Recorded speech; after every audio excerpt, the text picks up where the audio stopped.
Say it ain't so. Not only is that one of my favorite Weezer songs, I think it perfectly sets the tone for what to expect going into this special episode of the Death of a Game series, a series where we choose games or companies and diagnose the largest contributing reasons to the failures or the deaths of them.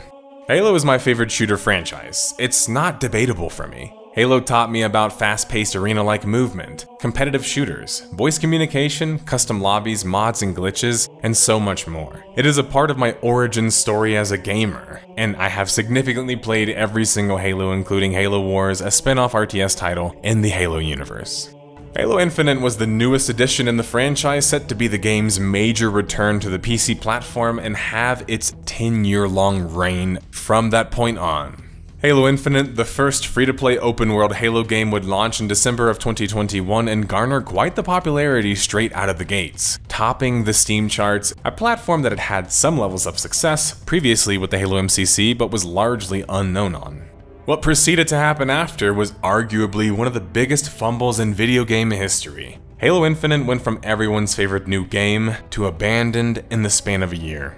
And there are so many factors that led to that point, including pre-launch, during development, post-launch, and even still, now and more recently. With the entire Halo franchise in turmoil, and Halo Infinite seemingly unable to reclaim any of its initial glory, it felt like the perfect time to cover Halo Infinite on the series. Normally I ask the detectives watching to use their intuition and look for clues and evidence to connect the story of whatever case we're covering, in this case Halo Infinite. But this story in particular has so many clues and pieces of evidence, it feels less like a mystery murder and more like a convoluted accident, laid bare for everyone to see. My hope is I can organize it all for you guys in a way that makes sense, including a breakdown of all of 343's involvement in the Halo franchise, which I find to be very important in telling the story. This is a special episode, personally, but also because of what it contains. This isn't just the death of Halo Infinite, we are covering detectives, we are covering a potential death of a franchise, at the hands of 343.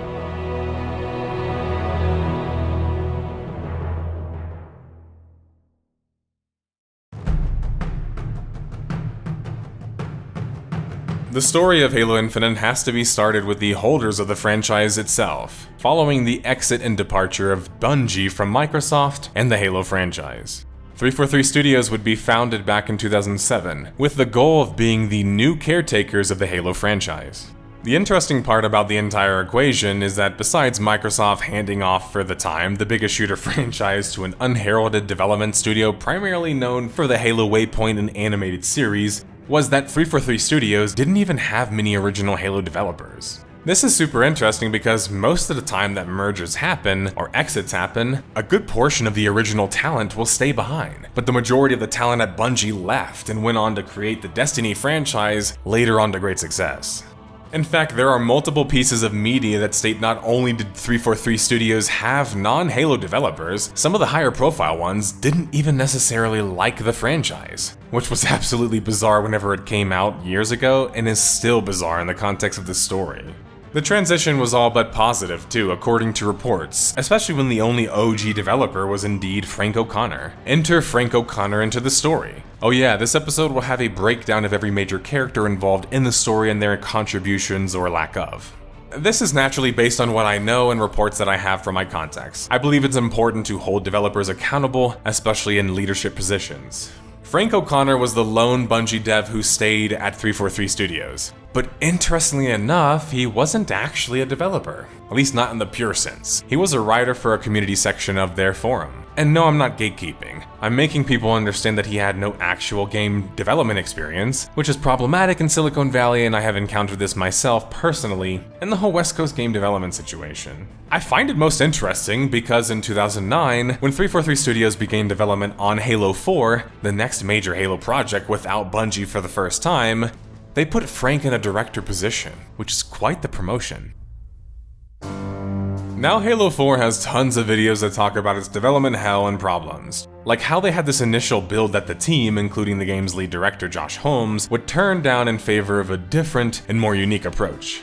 You see, this fits with the theme of 343 Studios and their new vision of Halo, because they had a new vision. While they managed on their first attempt to make a Halo game feel Halo despite not having many Halo developers, but they had the help of Creative Assembly, But perhaps since the majority of the developers were not originally Halo developers or Halo fans, their second attempt at Halo 4 is what ended up bringing in the most hated changes and features that people ended up disliking. To put a bow on the Halo 4 story, and why it's incredibly relevant for this one, Halo Infinite, is because it set the tone for what was expected going forward for 343 and what kind of products they would create. You see, according to fans and the media, people disliked Halo 4, and specifically, they disliked many of the new changes, the visual style, and the overall direction of the story, which committed to many fans some really huge errors. But 343 employees and leaders like Josh Holmes and Frank O'Connor still to this day maintain Halo 4 was a success, just because it sold a lot, despite having the biggest drop-off in Halo population history. This gives you an idea of what kind of company and developers in leadership positions you are dealing with, where they still don't want to accept that their first attempt was a failure in the Halo franchise, and they want it to be seen as a success regardless. Now, before we get too deep into the timeline and story, I talked about being a mega Halo fan in the introduction, but I wanted to elaborate further. It both hopefully provides me some credibility in your eyes, but also validates my life and experiences, as Halo was and is very dear to me. Halo was the first time I ever played against other players online competitively, and it set the tone for my expectations and desires in that realm thereafter. I was playing Halo 1 at a single-digit age, and even played the PC version including the mods when I turned double digits. I even remember in computer science in high school, convincing my computer science teacher that it was part of my project. Halo 2 would change everything though. Unlike Halo 1, you didn't just need to join custom lobbies anymore, there was actual matchmaking, and I could play against players from all over the world. Halo 2 taught me how to improve at a video game, how to glitch and mod my Xbox, which I did by giving it some cool red rings, and furthered my love for game development. While I never achieved a high rank in Halo 2 due to lack of being able to even access Xbox Live in the first place, I was a very prolific modder and glitcher who was quite skilled due to my ability to BXR or doubleshot. Essentially, if you think about it in the FGC community or fighting game terms, I was a lab kid. I just sat offline and practiced glitches until I went online and realized that BXR was OP, which was very funny and a fun thing to experience. Next is Halo 3. And this is when I really tried to play ranked competitively. I found my true love for custom lobbies in Halo, even though it was kind of always budding since the beginning. But Halo 3 was just a streamlined experience, that's the best way to put it. And it had something to offer for everyone. I remember having tons of friends of all kinds and skill levels to play with and join in on. I was able to reach rank 45 playing as a solo player, as my friends weren't good enough to get really past like rank 30. And it was a huge personal achievement for me since it was the first time I set up my own competitive goal despite growing up doing martial arts tournaments and competing there. After Halo 4 came out, I was all over the game trying to be a professional player, training as much as I could pre-launch and then at launch and on. Halo 4 though, like for many other players, for me just didn't feel like Halo and left a hollow experience for me, which made me quit only months into the game for the first time of a Halo title ever. Now to put that into perspective, I didn't like Reach as much as the others, especially with the abilities in Bloom, but I liked it way more than Halo 4, and played it for years. As the timeline now progresses onward, I will give some of my personal thoughts concerning each Halo and my involvement with them. 343 would continue on trucking with their second Halo title, Halo 5, releasing in the fall of 2015. Halo 5 would prove to be an interesting story because although there were many complaints about the game's storyline from players, it wasn't nearly as bad or hated as the previous Halo. That being said, it still wasn't very good because it didn't feel like the story of Halo necessarily. I mean, 343 even admitted that they should have featured the franchise's protagonist, Master Chief, more, and that they made some mistakes in Halo 5's narrative. On top of that, although it had a shaky launch due to the expectations of this, once people got more time to explore and play the multiplayer experiences, the Halo community would actually end up becoming kind of divided on the game. Halo 5 would introduce more movement options than ever before in a Halo game, including aerial-based movement. This would raise the skill level incredibly of Halo 5, but would alienate many casual players. This is why the community is ultimately divided on Halo 5, because if you like competitive Halo, there's a good chance that you liked Halo 5. And if you were a part of the massive majority casual audience for Halo, sorry, I know that stings, but it's just true, you were sort of given the subpar product. Now, I will go against the grain and say that I actually enjoyed Warzone and Halo 5 Guardians. This was a 12 vs 12 game mode that featured vehicles and unlockables. The problem is, it was kind of hard to enjoy with it being drenched in the stench of over-monetization. I mean, check out this video that they tried to scrub from the internet that somebody sent me to sum up how suddenly Master Chief in the Halo franchise and Halo 5's era was seemingly pimped out like a cheap salesman. Think of rec packs like a collection of virtual trading cards. Each pack contains cards or items like assassination animations, stances, weapons, armor, visors, helmets, and vehicles. I thought this was relevant to the show because it set the tone for what was to come next with Halo Infinite, and to be honest, it shouldn't have led to as much surprise for those that were familiar with it. Halo 5 would sell a little more than Halo 4, but less than Halo Reach. But these were still quite respectable numbers. Halo 5 overall, I think I will remember positively, though flawed. Halo 5 feels like 343 Studios really tried to commit to making their own Halo this time, which was commendable in many ways, and it actually came out pretty cool. I just think that it felt like, to me, Halo 5 was trying a little too hard to be an arena shooter, which is why when games like Splitgate came out later on, it kind of felt like a better version of it.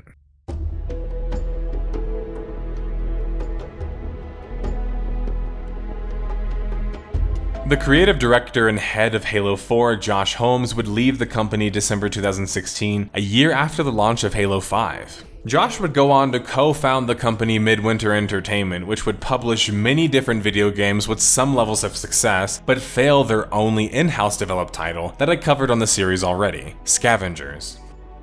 The next month, 343 would lose one of their major producers, Dan Ayub. I want to try to talk about the impact of each departure as much as possible, obviously, and where they go, but sometimes some are going to be harder than most. Dan seems just like a producer. He might be a great one, but he doesn't have a large public presence and he doesn't get talked about much from any of my information or from any of my contexts. He would go on to be a big-time suit at Wizards of the Coast, so it's hard to imagine it was a negative move for him despite long history that he had at Microsoft outside of 343 Studios. With a few of the larger 343 devs departing, there was still enough of the original core squad around. 343 would continue to do what they do, which was create Halo games, and announce their newest addition in the Halo universe, and the subject for this video. Halo Infinite would be announced at E3 in 2018. But things were different this time. 343 Studios didn't just lose some of their major talent, they were losing developers in general. Whether from downsizing or contracts expiring or whatever. 2018 would signify the time that 343 Studios would transition largely to contract workers, restricted to 18-month cycles. This would prove to be a crucial error in many ways going forward. Besides just lack of quality and quality control, it created an issue of a lack of a unified vision, and a team that seemed confused on what it wanted to accomplish. Professionals generally can push past these issues, but it has to come from the top down, and 343 Studios even early on had some cracks forming in their leadership that likely could have resulted in problems like this one. According to estimates, contract workers made up over half of 343 Studios and Halo Infinite's team. Original developers in general, actual salaried, non-contract developers would continue to shrink as well. I think there should be something to be said about the fact that this could be related to 343 Studios paying below the standard in Washington, which has a high cost of living. So then therefore their competition on the lower part of the West Coast in California can end up stealing their talent.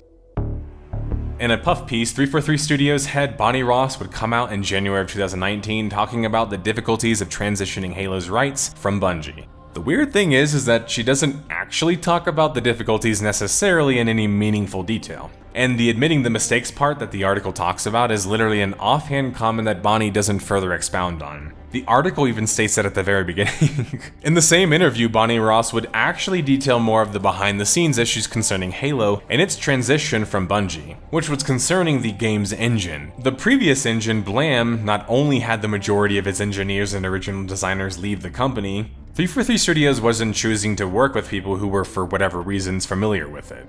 Now, I can speculate as to why, but I was told by a contact who worked on the project that there was a lot of technical debt in the Blam engine, and if you weren't familiar with it, it was difficult. Blam would shift to the subspace engine, a move that Bonnie stated was long overdue, but was their answer to the studio's complaints about the engine and its limitations. Speaking of which, the limitations of the engine were concerning the single versus multi-threading aspects, and the ability to stream multi-leveled environments or difficulty doing such.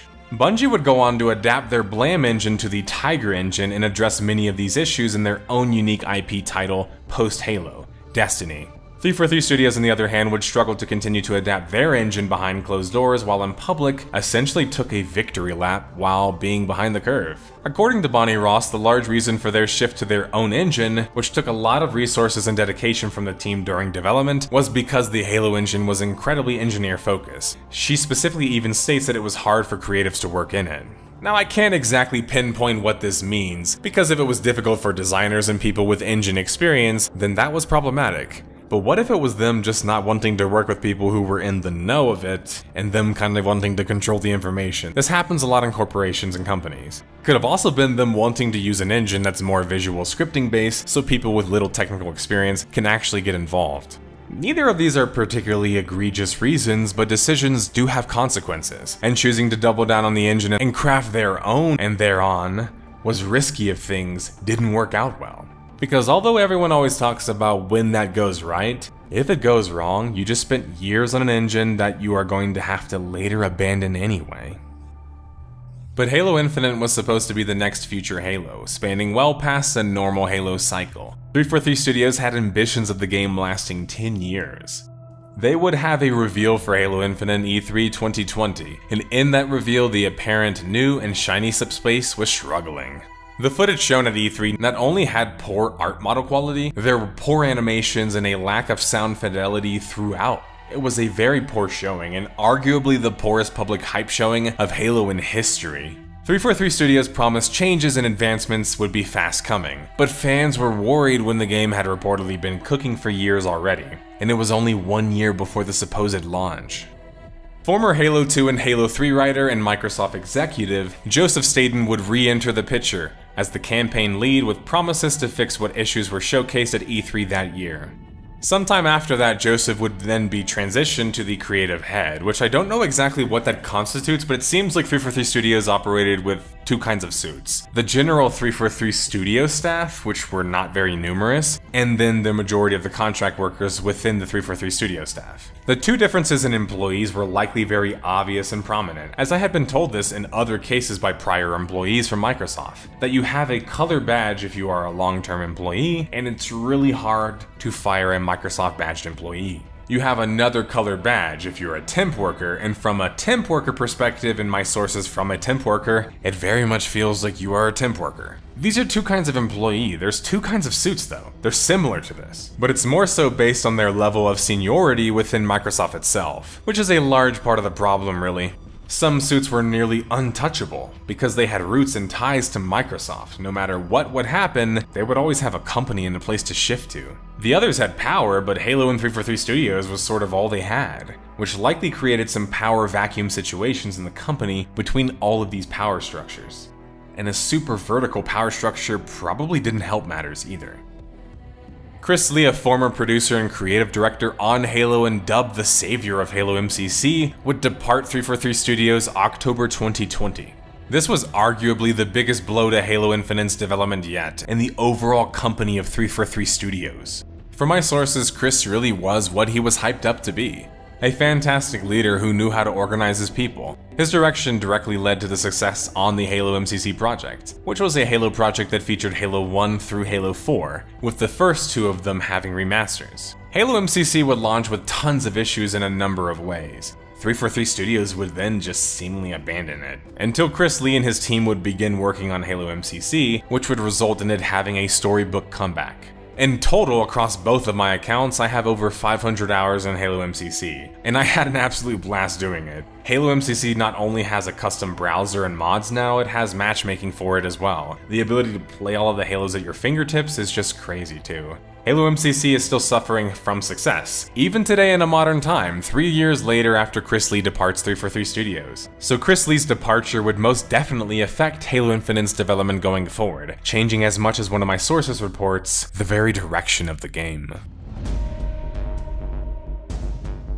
In a now removed blog post, 343 Studios would talk about their design philosophy regarding progression December 2020th. We want everyone to play the game in a healthy manner that they enjoy. We're not trying to build a grind machine that burns everyone out in an attempt to get more game time from them. Halo Infinite needs to be a place where we all look forward to spending time. While they didn't exactly state that they wanted to revert back to the fan-favorite original career rank system of Halo 2 and Halo 3, they did literally state that they didn't want to create a grind machine, which some players took as them not doing a battle pass or content close to that, since it usually requires grinding.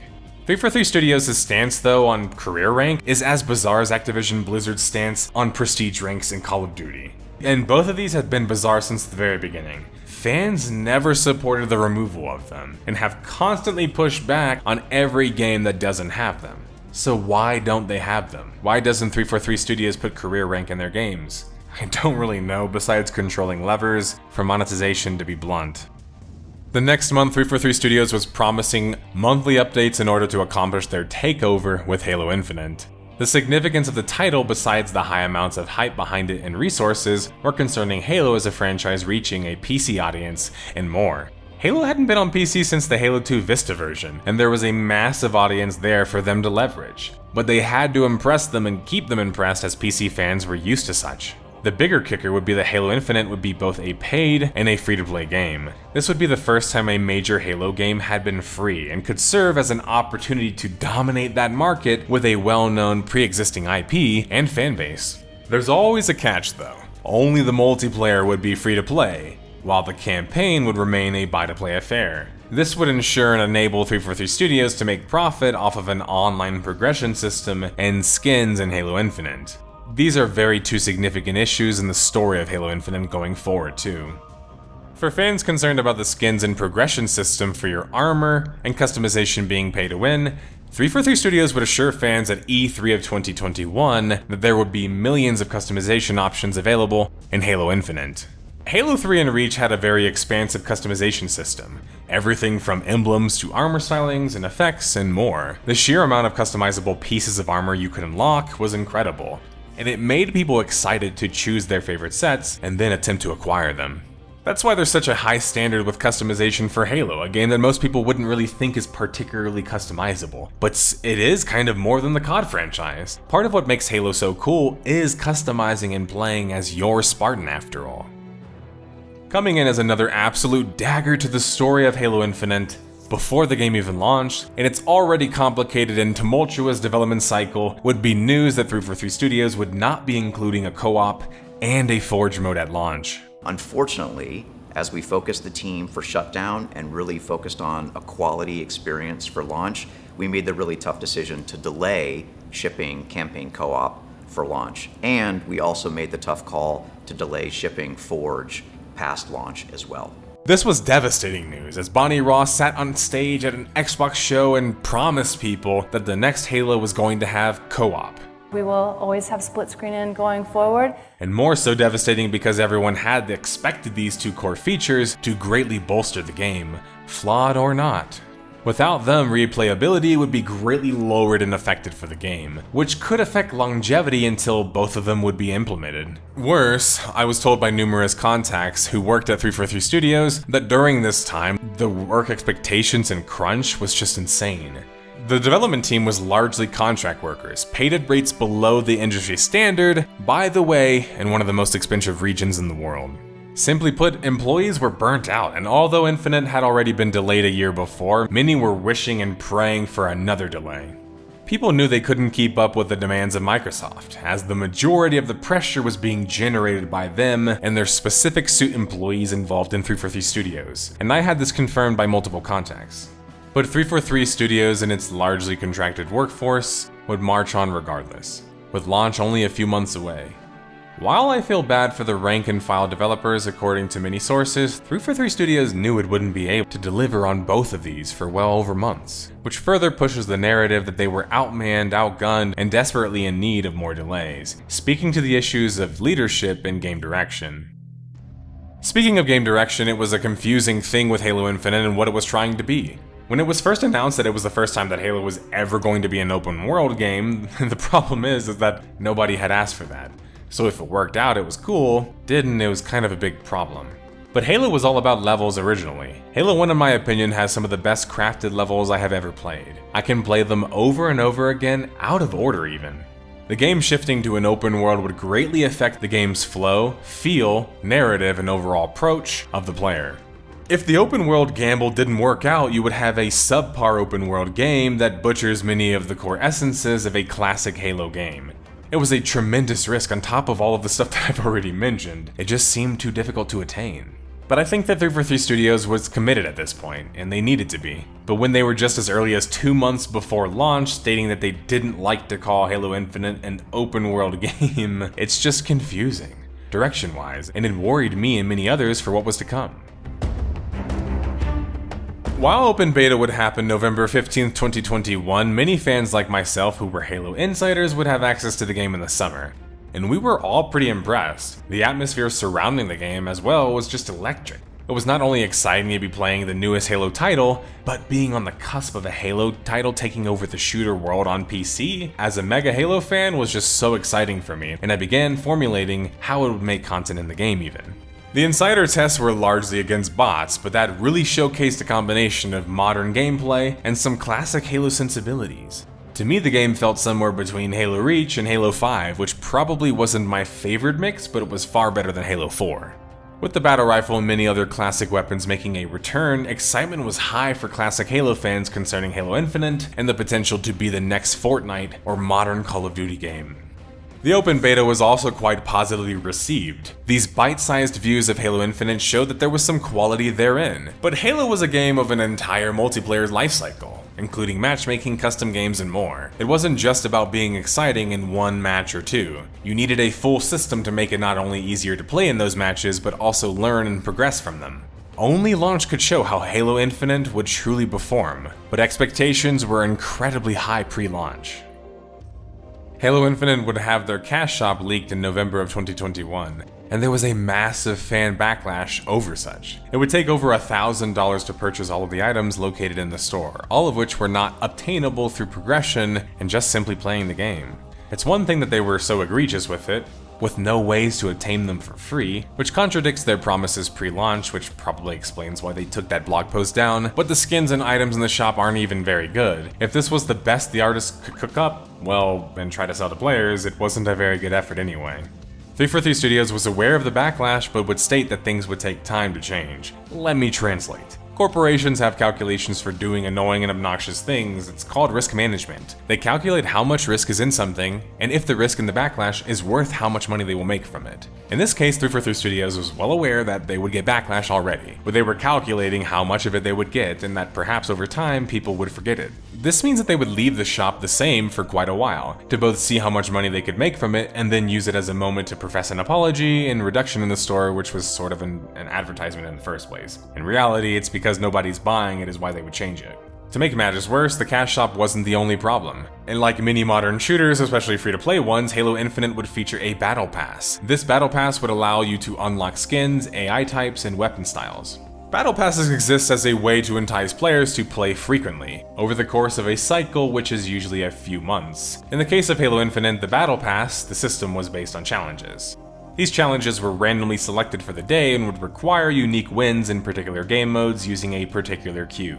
Which means that games could lead to leave fests, as players would leave games in order to join the right one, for the right challenge. It felt very restrictive and not very intuitive, resulting in a lot of frustration. The grind and frustration of challenges just took the fun from Halo for many players versus enhancing it. 343 Studios would state that they heard the community concerns regarding this and were working on ways to expand multiplayer progression.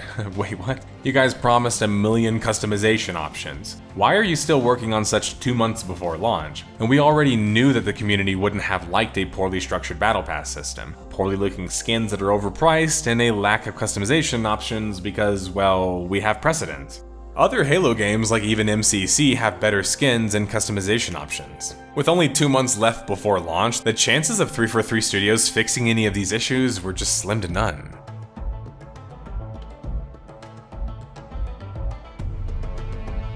Halo Infinite would officially launch December 8th, 2021 to a fast level of success, straight out of the gate blowing expectations and population estimates out of the water. Being the first Halo game to launch on Steam originally would greatly boost the popularity and visibility of the game too. Halo Infinite would score from 31 different critics and 80 out of 100 on aggregate review website Metacritic. PC Gamer, who gave the game a 78 out of 100, would exclaim that Halo Infinite really is good Halo. For lapsed fans of Bungie games like me, Halo Infinite is a strong return to form, and in the heat of battle, it's the best running and gunning the series has ever had. It's painfully easy to imagine a world where Infinite could have easily been one of my favorite entries to date. But between an open world that feels largely redundant and a story that can't shed the series' baggage, Halo Infinite's campaign falls just shy of being great Halo. Starting with the campaign, Halo Infinite's campaign, as aforementioned, would for the first time feature an open world. And unfortunately, it felt out of place for me and many other players. Halo Infinite starts very strong, then has some sections that just unfortunately drag on without much difference, unique, or captivating moments happening. Halo Infinite goes from a decent campaign experience to seemingly rushed by the end of it too, with a villain who both fails to capture my attention and never properly shuts up. With more story content added and fixes over time though, the campaign in Halo Infinite was salvageable, but not great. It did feel like a better effort than Halo 5, but unfortunately, instead of fixing some of the narrative issues 343 said that they would fix, they would end up causing a lot more of them and band-aid fixing some of the story problems that they created previously. Like how the Forerunners were originally supposed to be an ancient human race who got wiped out according to Bungie, or how they took the story of Cortana and just changed it, and how in Halo Infinite, for example, you basically get Cortana at home, it's not even the real Cortana, which just equally feels bizarre. Now, I won't spend any more time talking about the campaign and its reception, however, because Halo Infinite's campaign wasn't bad enough on its own right to tank the game, or hurt it significantly. But I felt like it also wasn't enough to impress anyone or bring in any new players. It felt like, despite being an open world game, a safe Halo title. Halo has shown though that a poor campaign or not, if it's good enough, you can still sell Halo to the masses. If the multiplayer could keep them around, which Halo 4 would fail to do despite its impressive initial numbers as well. 343 Studios didn't want another repeat of Halo 4, despite many suits at 343 Studios' insistence and resistance that the game was a great success. The multiplayer in Halo Infinite is where I have the most experience. I played the game quite heavily at launch, quite easily reaching Onyx in both solo and team-based queues as a duo queue player. However, like many other players, I encountered many problems in my quest to Onyx. For starters, the team matchmaking and balance seemed totally out of whack half the time, where I was getting matched with higher ranked players against me simply because of my KDA and my high win rate. Second, I did placements with my cousin and I outranked him to where we couldn't even play ranked anymore, which was just bizarre. I placed Diamond and he hit Plat, and as soon as I hit Onyx, I couldn't play with him anymore. Which, combined with a slew of disconnects in ranked games that I was getting, with no ability to rejoin and then getting penalized for it, would cut my ranked journey short. Instead, like in many past other Halo titles, once bored with competitive, whether seasonal or not, I would move on to my true love of Halo: Big Team Battle. Big Team Battle is what makes Halo Halo for me. It's the closest thing to the single-player campaign. It's just Halo, at a larger, grander scale with vehicles and more mayhem. Please sign me up again and again. It is the perfect casual playlist to attract players of all skill types, and was a huge feature of Halo 3's massively successful online multiplayer. In Halo Infinite's BTB, it was faced with tremendous desync issues and matchmaking issues in the UI. I crashed well over 100 times, that's not an exaggeration. My shadow play might have made matters worse, sure, but to the point that I'm being pushed through dozens and dozens of crashes until I finally just reached a point where I had enough. There's a really good way to fix the crashes in a video game like this. It's not running it as administrator, so basically you right-click it, you go to Manage and Uninstall, and then you hit Uninstall, and then you don't have to worry about the fucking crashes anymore. The constant DCs, the massively shrinking populations just a few months after launch, was already making the game a not enjoyable experience for me. There's only like 2 to 3 big team battles maps too, which made the game get boring and super repetitive quickly. Well, no worries, I'll just move on to custom games, lobbies, and fun matchmaking modes, right? Well, with no pre- or post-game lobbies, ways to chat with the enemy, and no custom game browser, it was incredibly hard to find any custom games to play, if any at all. And even then, there weren't many maps, and no Forge yet, so not much to actually play with. Then with the casual game modes, or game modes invented for casual play in Halo Infinite, they still had matchmaking based on CSR and a win rate. Meaning essentially skill-based matchmaking even for freaking casual game modes was still existing, making it not only harder to find matches, but also making it feel like you're supposed to be sweating constantly. In the end, this is why I quit playing Halo Infinite. I couldn't find much respite playing the game. Sure, I enjoyed the competitive moments, but I was looking for other areas to rest and recharge, and I could just not find them. The game felt like one giant attempt at a competitive shooter, and sorry, I say attempt because it missed out on so many core competitive shooter features. Even ones that the previous Halos already had, like a map and match inspector, complete with kill and heat maps, player stat tracking, worthwhile competitive rewards, ways to group in game, and so on and so forth. Halo 5 Guardians had a better competitive matchmaking and system than Halo Infinite, and that wasn't a good sign of things to come. Remember, Halo Infinite was supposed to be the Halo that's supposed to last for a decade onward. Meanwhile, while these problems and issues were circulating, 343 Studios was doing pseudo-victory tours. This has been a pretty common theme throughout though, to be fair. 343 Studios celebrates victories that fans are not so much celebrating, and then 343 Studios would publicly state that they're gonna address the issues while not actually addressing them. What it does over and over again is erode the goodwill players would have for the company. And once that leaves, you lose your loyal fan base who keep your game and franchise alive. But how was 343 Studios learning anything when they were still the month of launch introducing monetization that people hated? Along the same lines that they had already warned us about previously. With a $20 Mr. Chief bundle, you can get an AI, a sticker, and a charm. What a deal, definitely worth the price of a full game, right? 343 Studios would finally respond to complaints with actual changes post-launch January 19th, 2022, slashing the prices on some of the items in the store. These were celebrated, but not seen nearly as enough.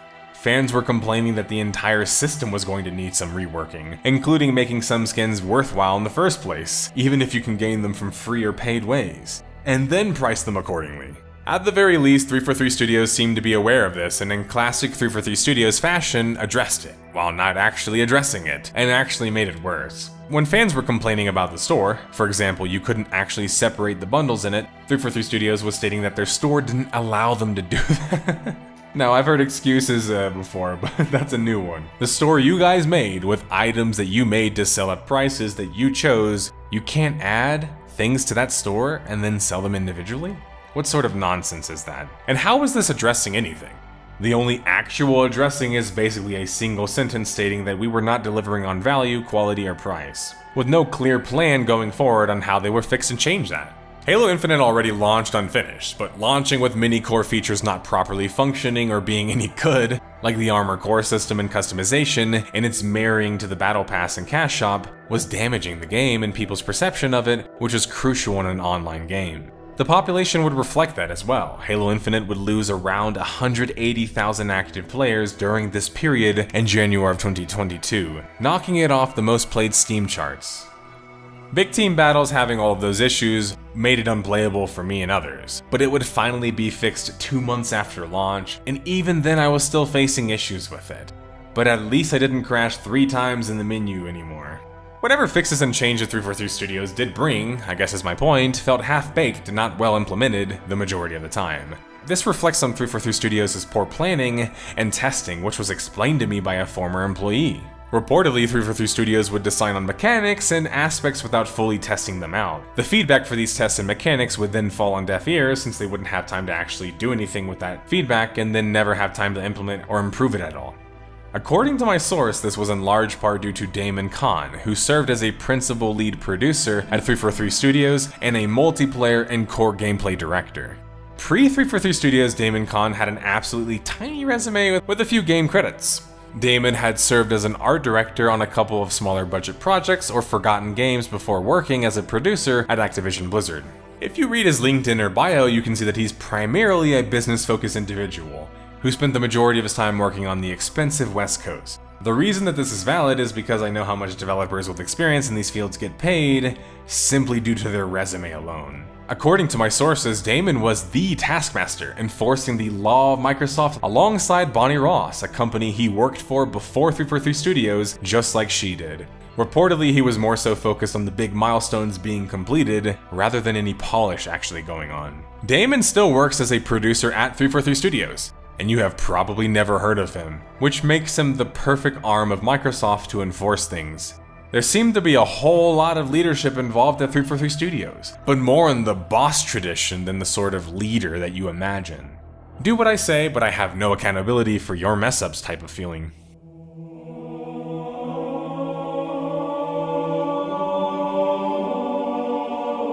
the multiplayer lead designer Andrew Witz would leave Halo Infinite. Now, Andrew is an interesting case. He might have worked on quite a few failed projects, but they're projects remembered oftentimes for their gameplay, such as Lawbreakers and now even Halo Infinite. He's talented, that can't be debated, and him leaving the company to me either speaks to his inability to improve what was there, or seeing a future in which he and the company can't, so he pivoted to things before it was too late. The problem with Andrew Witz is that he has no prior Halo experience. I don't even know what Halos he's played, or he's liked. He had Zach Boyce of Halo 5 to aid in his work, sure, but still I find this a tricky thing. I've met many developers who don't even play their own games or play them significantly, and I am of the personal belief that to be a gameplay leader or director, you have to not only play the game, you have to understand it gameplay-wise at quite a high level. I have questions about how much Halo Andrew even played and his team, to be very blunt, because the physics in Halo Infinite are something that I haven't even really mentioned yet, but it stops the game from ever really truly feeling like Halo. And it's bizarre that a game director at the level of Andrew's talent would make a mistake like that, except if he didn't play much Halo. Now let me elaborate. When I play MCC, I can do crazy things in the game's beautiful physics engine that make me feel connected to the game and my character, and my actions. Halo Infinite has an issue with being floaty as all hell, with physics not making any sense. Aliens or not. Vehicles slip and slide like go-karts on grease, impacts have no weight to them, and the momentum of the game feels just literally fake, like it's not actually based on a physics engine. And you're not riding in a warthog, you're actually riding in a model view of a warthog. The feel of Halo Infinite is just all wrong, and it contributes to people's burnout of the game, I think, and just lack of getting stuck into it. Think about that for a second. Halo 2 and 3's physics took ages for us to perfect. In Halo Infinite, there's not even a whole lot of physics to master, and very little special mechanics included. And whenever the game did have BXB and different mechanics that were in the game, like different super jumps, 343 Studios kept patching them out. I think being able to sprint and mantle also hurts this even more, including the maps themselves lacking that Halo feel, as you can just avoid many spots and traps while not having to learn how to master physics or jump or move properly. Instead of having to know how to properly crouch jump at a certain angle, you can just mantle your way up. People speak very highly of the gameplay in Halo Infinite, and I think that it's good, just in terms of a generic shooter, but not for a Halo game, and it doesn't, in my opinion, feel like Halo. So the gameplay team on Halo Infinite did a fantastic job, they just didn't make a Halo game. By February 2022, things were so bad that even Forbes was reporting on how bad Halo Infinite was doing, only a few mere months after launch. In the context of Halo, this was a catastrophic failure. Had 343 Studios fumbled one of their most successful launches ever? No, one of the most successful Halo launches ever? Halo Infinite would lose even more players the following month of April 2022. Meanwhile, 343 Studios was yet again on a victory tour talking about their global aspirations for the Halo franchise. When asked how they would go about selecting the right content to add to the ever-expanding Halo universe, the director of development, Frank O'Connor, would state that it's kind of like porn, you know it when you see it. Which is just bizarre and doesn't even make any sense. Meanwhile, the Halo TV series existed and was stuck in development hell, just launched at the time, and was the laughingstock of the internet. Which seemed to go heavily against the notion that Frank just mentioned. I mean, in fact, Frank and 343 Studios hadn't seemed to be right about what to add to the Halo universe multiple times. They even partially sort of would admit that, remember? I have to admit, detective or not, Frank just rubs me the wrong way. It seems like he's the definition of a corporate cheerleader, and I have never really seen anything of value that he's actually added or contributed, including even just his public appearances like this one. I'm not singling him out either, this is a director of 343 Studios, someone that you would expect to be helpful and to be a leader. Certain Affinity would jump into the picture sometime in April of 2022, however, I don't believe they had any significant involvement on Halo Infinite itself. Instead, reportedly, CA had been involved in working on an untitled and unnamed Halo project that many had suspected to be a Halo BR. Apparently over 100 developers were working on whatever project this was. Perhaps CA was helping 343 Studios and Microsoft pivot Halo Infinite? Or maybe this was just some unique Halo spin-off title. A few months after 343 Studios apparently fixed the cash shop, fans were still hating the cash shop, including for checks notes, reasons of increasing the prices. Who would have thought that after launch that increasing the prices would piss the fan base off? Well, everyone, hence my sarcasm. 343 Studios and Microsoft's tone deafness was killing Halo Infinite, and the Halo franchise as a whole. You might think that that's harsh for me to say, but 343 Studios tried to put the same cash shop in Halo MCC, but was universally shit on online and then rejected doing it. So meaning that they would actually try to do it again despite literally not having success doing it in Halo Infinite. Now, I mentioned that I had tons of desync and disconnect issues while playing Halo Infinite, even just recently while recording footage, but I didn't talk about some of the other horrible technical issues. Let's start with the fact that Halo Infinite was causing players to use up to a gigabyte of data per game. And then the desync issues that I mentioned weren't even going away, and they never did. In fact, there's entire desync compilations about Halo Infinite. What?! And then there's the beautiful glitches ranging from game ending to visual ones that happen at the very beginning of a match. If you could even get Halo Infinite to function properly, it wasn't half bad, but that was a serious if. By September 2022, while some content updates had come to the game, Halo Infinite was in desperate need of new maps of all kinds. Forge and a custom map playlist could alleviate some of these issues, but with Forge still not in by August of 2022, it was a serious issue. One that would finally start to come to a head when Forge mode was announced and launched in September of 2022.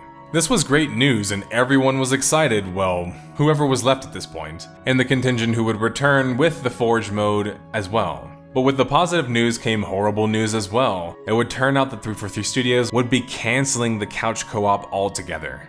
Not only was this a critical blow for Halo fans as it was promised by 343 Studios pre and post launch, again reports would come out that this was reportedly known for months, yet again. So not only was 343 Studios not performing up to standards, they were aware of it and trying to mitigate as much as possible versus owning up to it and being honest about it.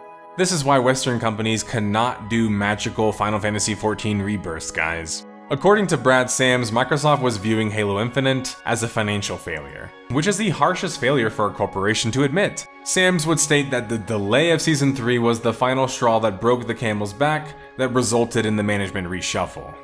Oh yeah, management reshuffling happened.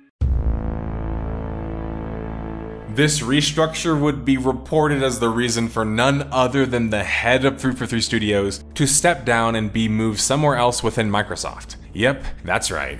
Bonnie Ross would step down in September of 2022, and her role would be divided amongst Pierre Hensey, who would now be the head of the studio, Brian Koski, the general manager, and Elizabeth Van Wyck on the business side of things. To put this into perspective, Bonnie must have had an either absurd salary or an absurd scale of work and control. Neither were very healthy for the company, clearly. Bonnie wouldn't be the only one to leave, however. Design lead Jerry Hook would also depart, as would art director Nicolas Bouvier.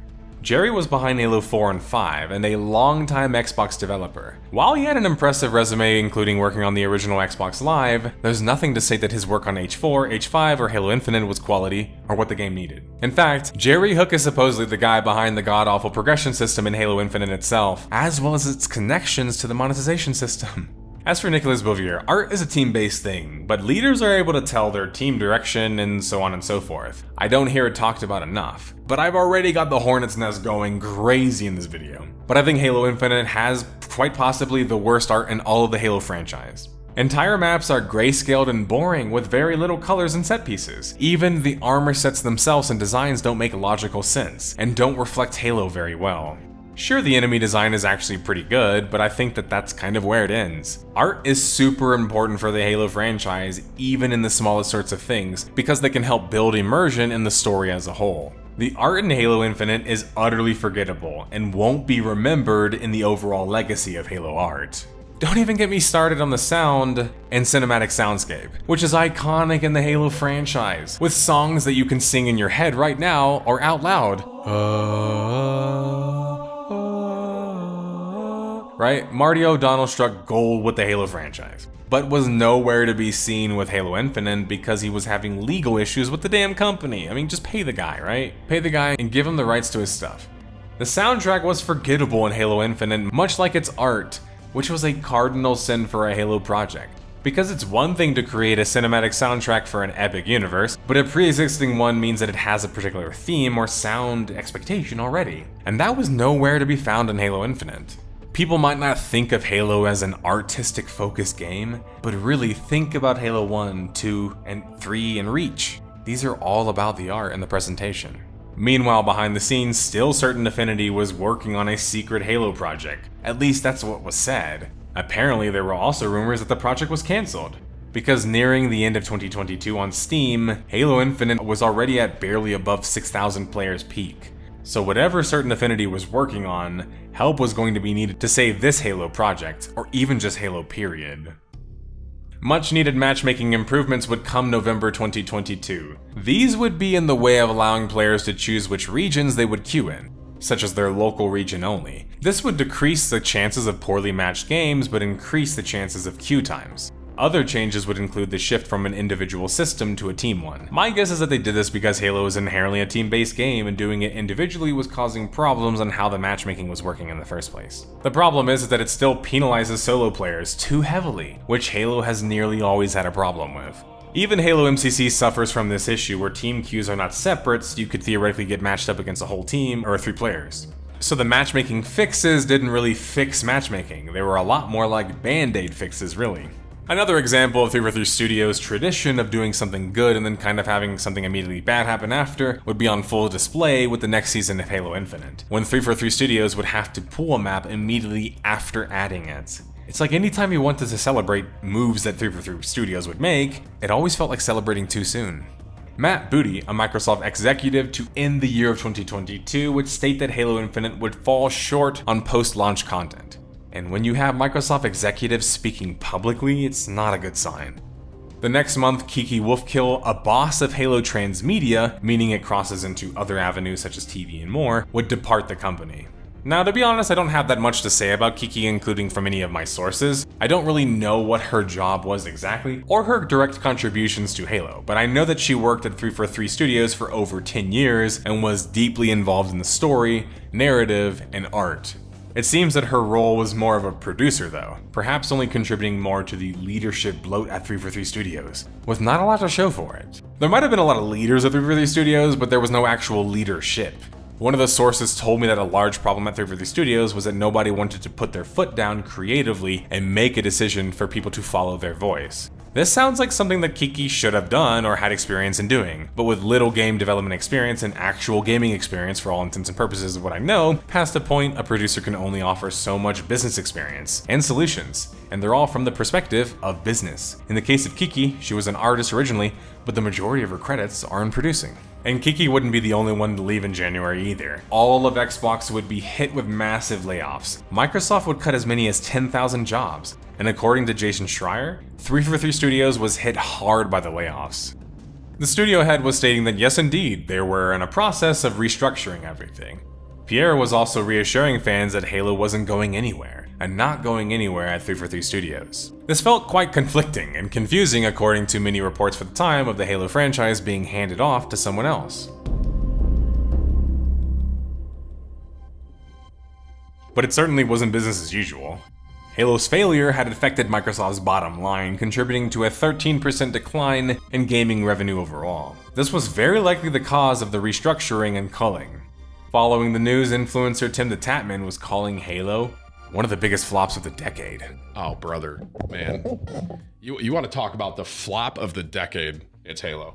343 Studios might have denied many of the rumors that were coming out, but they absolutely had shrunk even more in size due to layoffs. And the rumors of pivoting their engine were reportedly true. Slipspace would be shifting to the Unreal 5 engine, or more accurately, they would be porting whatever Halo projects were being worked on in the general engine itself and properties to the Unreal Engine 5. A process that would take many months and maybe even years. Some people were afraid of the changes for that reason. Choosing to have 343 continue to work in Slipspace, flawed or not, would mean that there would be more content for Halo Infinite, right? But Unreal Engine 5 would allow 343 Studios to hire way more talent and teach talent way easier. So in the end, I think it was the right decision for the Halo franchise going forward. But unfortunately, it spelled the end for Halo Infinite in many indirect and direct ways. The next month, 343 Studios would announce icing the story content altogether for Halo Infinite, confirming my previous point. This was not as bad as Overwatch 2 canceling their entire PvE mode, but it was very much on par. The future of Halo and Halo Infinite by February 2023 was in flux and unsure, with the population still quite low in the 6,000s on Steam. According to Halo API, only 15,000 players were seen playing on Xbox, based on a pool of 221,000 players, though what constitutes a player in this case is not really explained. So before people try to say, well, you're not considering the Xbox population, well, those numbers actually come from the Xbox population numbers. And before people then start to defend those numbers, for a Halo franchise, these are horrible. Something we have kept quiet about for the majority of this video, though, has been competitive Halo. What is competitive Halo? Well, competitive Halo was before any of these other major esports, especially shooters on consoles. During the early 2000s, Halo was the biggest competitive game, before esports was even a term. MLG, or Major League Gaming, was built on the back of Halo and its massive popularity. The thing is that Halo wasn't ever really built as a competitive shooter. Those didn't even really exist at the time, remember? All three of the first Halos have serious and well-done campaigns, and also a plethora of casual and non-competitive modes to choose from. The fact that competitive Halo worked was more of a result of the popularity of the franchise mixed with the human desire to take things to the ultimate level. It was organic and grassroots. It's why I love the competitive scene so much in Halo. It was just really raw and reminded me of the fighting game community. But it wasn't made as a competitive shooter that then tried to appeal to a broader audience, which is exactly the problem in Halo Infinite. Inarguably, as a Halo title, has the worst community and community features by far. This, I think, is in no part not just because of the other issues that we've covered, but also because 343 Studios lacks the knowledge and understanding of what makes Halo Halo, and was compensating this by enlisting in the help of professional players. These pro players played on an internal team, and their feedback and playing styles formulated what became of Halo Infinite to an extent. I am, however, going to wager, based on me knowing a few of them slightly, that this team was more so focused on the recent Halos and competitive play and balancing. That's not a formula that works for Halo though, and it never has. If you build Halo competitive players in mind first, you will alienate the entire Halo fanbase because competitive players make up just a fraction of it. And the HCS isn't really even that bad, I'm not trying to throw shade. Especially with not the most resources. The Halo Championship viewership numbers are actually not that bad, they're positively trending. The problem is that Halo Infinite is failing as a broad-reaching game overall, which means no matter what, the competitive scene will always suffer. You see the problem? If a game fails to capture a casual audience, in the end the competitive scene is never going to amount to much. So in reality, it's far more important for your game to be good for the majority of players, then appeal to the competitive ones with the right options and modes. The sandbox in Halo Infinite isn't horrible, but it has a severe lack of silly and fun. And although 343 Studios took effort to create these new weapons, the majority of them are useless because the game is balanced for competition. It's a serious problem that makes the majority of the guns just feel useless. Frank O'Connor would depart 343 Studios April 2023. And while Frank doesn't get much heat from the general fanbase, I do think he was deserving of some of the blame of steering the Halo franchise astray, including Halo Infinite. He not only was involved in all of them, he was in a director position for all of them.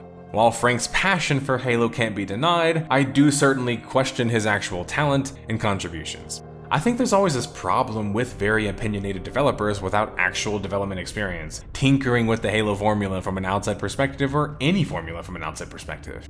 But if you guys think I'm just being too harsh, then at the end of the day, I bring you guys back to a point that I always make with devs and their impact in general. Which contributions do you think that you specifically remember Frank introducing? For me, many of them were not very good ones, so his legacy is conflicting for me.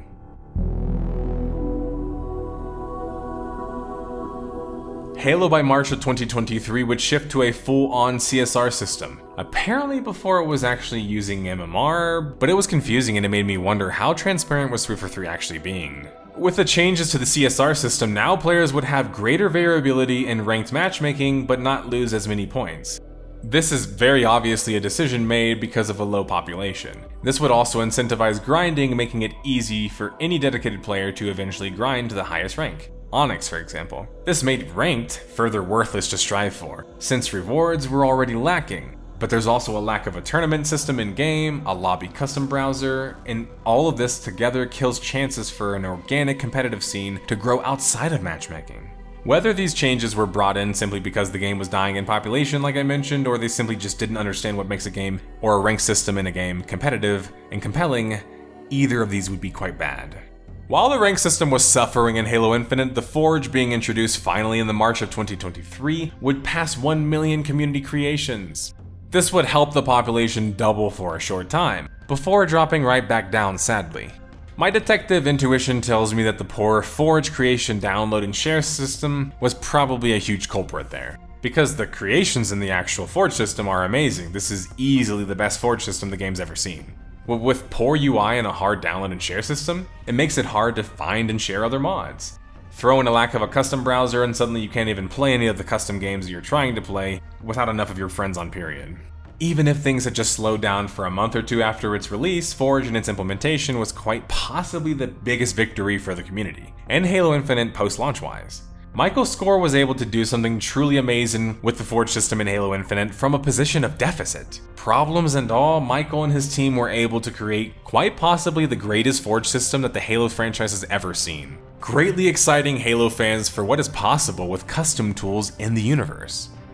Forge was enough to move the population slightly, but not in a sustainable enough way to keep the game alive or resurrect it. According to the live service head, Sean Barron, 343 Studios was aware that improvements in cadence of content were going to be needed going forward. But pointing that out in itself isn't actually helpful. You have to actually scale up your workforce and optimize your systems to actually see any benefits. Otherwise, like many things it seems at 343 Studios, this is just wishful thinking put in public for positive press. Because the season that Sean was trying to hype up in the same article was introducing bits of content that players had been asking for since the game came out. Like the infection mode, that while a great addition to the game, added in the summer of 2023 to Halo Infinite, felt literally 2 years too late. It was even leaked that long ago, which made it launching when it did already feel like the excitement had gone. Oh yeah, and career rank would also finally make an appearance after 3 different Halos and 2 post-year launches, and 2 years post-launch in the case of Halo Infinite.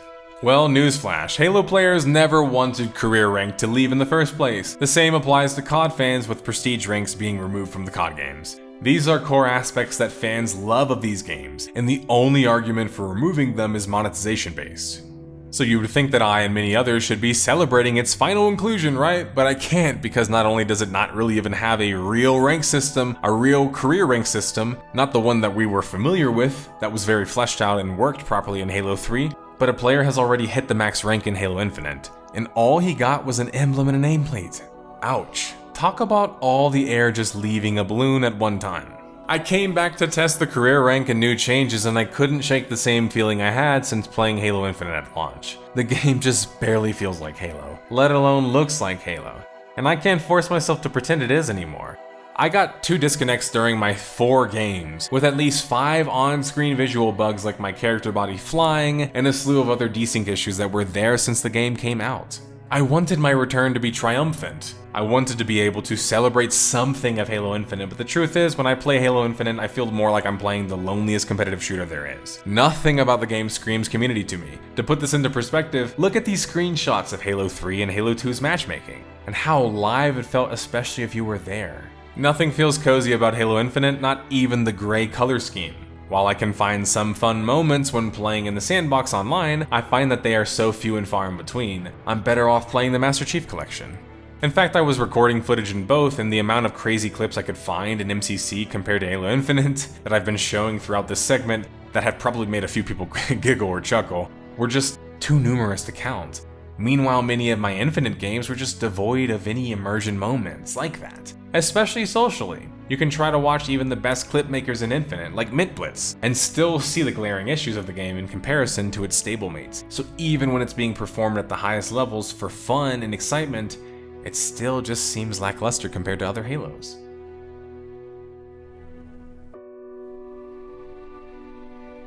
Oh man, this has been a monster case, detectives. I can't downplay how much work and effort has been put into this video and story from Tom and I, but Halo is a personal case for me, and one that I wanted to use any one of my influences to try and chronicle in an attempt to not just tell the story, but hopefully affect positive change going forward.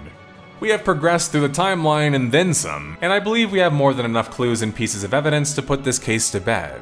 While I don't revel in seeing my favorite shooter franchise falter, I do feel I am just the person to try to tell its story. The music starts playing, detectives gather around as Ennis shoots his dart into a vessel of his choice. Okay, wait, we're wrong anime. But all of that means it's final deduction time. Let's list the largest contributing factors for the failure of Halo Infinite. If you weren't paying attention, you know. Performance and desync issues. Crashes and bugs galore. A cattle driver's rodeo. Too many cooks in the kitchen. Poor work environment and direction. Lack of content and long content cycles. Lack of community features. Lackluster art and sound. Poor physics and no player collision. Promises that were just not delivered on. If this video felt personal, it was. Halo is my favorite shooter franchise and it will always be. That being said, what frustrates me more about the story is not just because I like Halo, but because it represents aspects of the tech industry and corporations that I just detest in general and have experienced personally. And that's treating the video game industry just like the tech industry. Tons of people in leadership positions not even willing to risk themselves or anything. And even when they do mess up, they can fall right on their feet and get hired in the same region again for a high premium. Because the game industry, no matter how massive, is still pretty young, many of these top companies hire based on your resume and accolades, more so than your specific talent or contributions. This leads to hiring and rehiring the same people for high amounts of money who don't perform as needed or might not even necessarily be the best fit. Especially when these same companies think that taking a mobile gaming guy to work on a major shooting franchise would work because, well, he has experience in game development. So the theme for me really is, in the end, if you entrust a company with dozens of developers, give them the LeBron James of shooters, and they make nothing but excuses and not take accountability for their failures, they are not only going to continue to do the same, and they did, over the course of 3 Halos to be exact. It's like Miami before they won the championship, getting all the best players, or whatever other sports references that come to mind for you. But excusing 343 Studios and apologizing on their behalf is just perplexing, even if you like Halo. They had every opportunity to do something big and successful, or just hand the franchise off, and they fumbled at every turn. If you like Halo and have some self-respect, you honestly shouldn't really like 343 Studios and their handling of the franchise. They've done nothing to earn your loyalty and trust, especially recently. And that's unfortunate because there's some quality within their 3 Halo titles regardless. But at least we still have the MCC, which offers endless fun Halo experiences for such an affordable price. Thanks for watching, detectives.